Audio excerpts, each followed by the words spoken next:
हिंदी की बात करते हैं। प्रश्न नंबर 51 में आंसर क्या आएगा? ट्रेस का हिंदी अर्थ नहीं है। ट्रेस है, देर का है ट्रेस, ये पारिभाषिक शब्दावली है। तो ट्रेस का हिंदी अर्थ नहीं है। कौन सा नहीं है आपको देखना है कि कौन सा नहीं है। तो ट्रेस का बी आंसर सही होगा। इसका खोजना आंसर है वो इसका नहीं होगा। प्रश्न नंबर 152, संकेत के लिए किस शब्द का प्रयोग होगा? संकेत के लिए किस शब्द का प्रयोग होगा? जल्दी से आंसर दीजिए। तो इसका सही आंसर होगा ए, टाइटल। चलते अगले प्रश्न पे। ट्रिब्यूट का हिंदी अर्थ होगा? ट्रिब्यूट का हिंदी अर्थ होगा तो इसका सही आंसर होगा सी, समान। 154 में किस विकल्प में बद उपसर्ग का प्रयोग नहीं हुआ है? किस विकल्प में बद उपसर्ग का प्रयोग नहीं हुआ है? तो इसका सही आंसर होगा बी, बादाम में बद उपसर्ग का प्रयोग नहीं हुआ। बाकी सभी में बदबू, बदबू, बदमाश, बदनाम, इन सब में बद उपसर्ग का प्रयोग हुआ है, लेकिन बादाम में बद उपसर्ग का प्रयोग नहीं हुआ है। बात करते हैं 155 में तत्सम उपसर्ग युक्त पद नहीं है। तत्सम उपसर्ग युक्त पद नहीं है। किसमें तत्सम उपसर्ग पद नहीं है? तो सही आंसर होगा इसका डी, अनमोल। डी, अनमोल इसका सही आंसर है, जिसमें तत्सम उपसर्ग युक्त पद नहीं है। बात करते हैं 156, उपसर्ग युक्त शुद्ध शब्द नहीं है। उपसर्ग युक्त शुद्ध शब्द नहीं है तो इसका सही आंसर होगा सी, निर्लंब। 157 बात करते हैं, किस विकल्प में पूर्ण शुद्ध अर्थ वाला उपसर्ग है? किस विकल्प में पूर्ण शुद्ध अर्थ वाला उपसर्ग है? तो 157 में कौन सा आंसर सही होगा?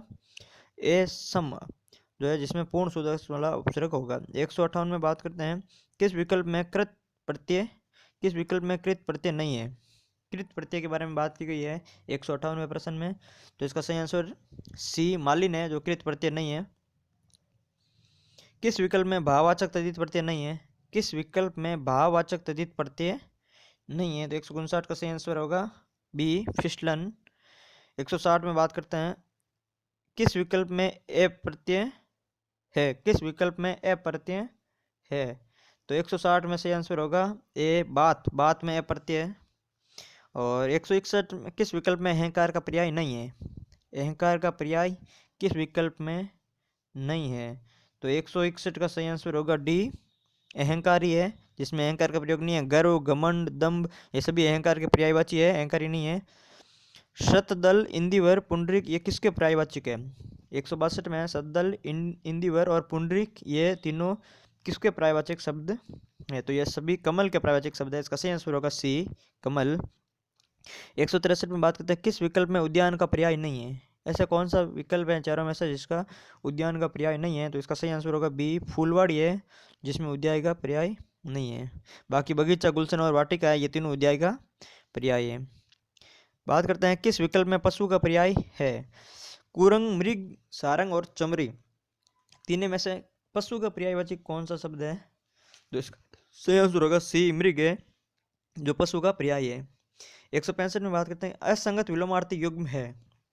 165 में असंगत विलोमार्थी युग्म कौन सा है? तो इसका सही आंसर होगा अभिज्ञ और विज्ञ। ये असंगत है, आदान प्रदान सही है, निरर्थक सार्थक भी सही है, अरुचि और सुरुचि भी सही है। जो अभिज्ञ है, अभिज्ञ और अनभिज्ञ होना चाहिए, तो ये अभिज्ञ और विज्ञ ये है, गलत है। तो इसका सही आंसर होगा ए। और 166 प्रश्न में बात करते हैं, उत्कृष्ट का विलोमार्थी किस उपसर्ग से बनेगा? आप सभी को पता है विलोमार्थ शब्द उत्कृष्ट का अपकृष्ट होता है, तो वो बनेगा डी। 166 में डी, अपकृष्ट से बनेगा। बात करते हैं अगले प्रश्न की, और अगला प्रश्न है, उन्मूलन का विलोमार्थी शब्द होगा। 167 है, उन्मूलन का विलोमार्थी शब्द होगा। तो उन्मूलन का सी आंसर होगा, रोपण है, जिसका विलोमार्थी शब्द होगा उन्मूलन का आंसर सी, सही आंसर होगा। 168 में किस विकल्प में उत्सर्जन मोहित अर्थ वाला शब्द युक्त है? किस शब्द में उत्सर्जन और मोहित अर्थ वाला युक्त शब्द है? तो 168 में सही आंसर होगा सी, असक्त और आसक्त। तो इसका आंसर है मोहित। मोहित होता है, आसक्त का होता है मोहित। और बात करते हैं 169, सदस्य जो दिखाई नहीं दे। सदस्य होता है जो, यह शब्द युग्म है, यह भी शब्द युग्म था और यह भी शब्द युग्म है। 169 है, जो सदस्य होता है जो दिखाई नहीं दे। और अदृष्ट क्या है? अदृष्ट क्या है? अदृष्ट होता है ए, भाग्य। इसका सही आंसर होगा ए, भाग्य। 170 प्रतीप का होता है विपरीत, तो प्रदीप का क्या होगा? 170 का सही आंसर होगा दीपक, बी दीपक। और 171 पे बात करते हैं, वह जिसकी कुछ जानने की इच्छा हो, ये वन वर्ड है, एक शब्द है, वाक्यांश के लिए एक शब्द है। वह जिसकी कुछ जानने की इच्छा हो, इसका सही आंसर क्या होगा, जल्दी से दीजिए, सारे इजी प्रश्न है। जिज्ञासु।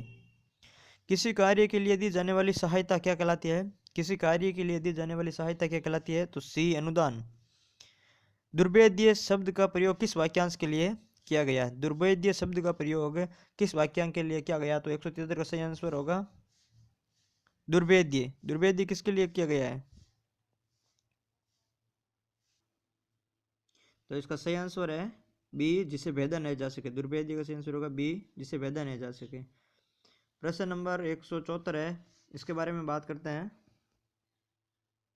तो इसका सही आंसर होगा, किस विकल्प में शुद्ध शब्द नहीं है, 174 में किस विकल्प में शुद्ध शब्द नहीं है, तो इसका सही आंसर होगा डी, गौरवर्धन है जिसका शुद्ध शब्द नहीं है। पूजनीय, योद्धा व साप सब शुद्ध शब्द है। ये साप होता है, वो जो श्राप होता है ये उसकी जगह होता है साप, वो शराब नहीं होता, ये साप होता है सही शुद्ध शब्द। और असंगत युग्म है, 175 में है, असंगत युग्म में कौन सा है, तो इसका सही आंसर होगा ए, भागीरथ व भगीरथी है वो असंगत युग्म है, बाकी सब संगत युग्म है। बात करते हैं 176 में, आपको कोई बुला रहा है वाक्य में अशुद्धि है, आपको कोई बुला रहा है वाक्य में अशुद्धि है, तो इसमें किस तरह की अशुद्धि है वाक्य में, तो 176 में सही आंसर है सी, पद क्रम की होती है। कोई आपको बुला रहा है, ये सही होगा, तो इसमें सही आंसर होगा सी। अधिकतर गांव के लोग पढ़े लिखे हैं, अधिकतर गांव के लोग पढ़े लिखे हैं वाक्य में दोष है, 177 में सही आंसर होगा क्रमभंग। इसमें भी गांव के अधिकतर लोग पढ़े लिखे हैं, ऐसा होगा, ये क्रमभंग किया हुआ है। इसमें भी पद क्रम की अशुद्धि थी और इसमें भी पद क्रम संबंधी अशुद्धि है। अब बात करते हैं 178 में, कर्म टूटना मुहावरे का सही अर्थ होगा, सॉरी कमर टूटना मुहावरे का सही अर्थ होगा, तो इसका सही आंसर होगा डी, सारा नहीं रहना, डी, सारा नहीं रहना। किसी के काबू में होना अर्थबोधक मुहावरा है, जो इसका सही आंसर क्या होगा, किसी के काबू में होना है जो अर्थबोधक मुहावरा, इसका सही आंसर होगा बी, चुंगल में फंसना, इसका सही आंसर होगा बी, चुंगल में फंसना। और जो है 180 अंतिम प्रश्न है, चुपड़ी और दो दो लोकोक्ति का अर्थ होगा, चुपड़ी और दो दो श्लोकोक्ति का अर्थ है लाभ में लाभ होना, तो इसका सही आंसर होगा डी,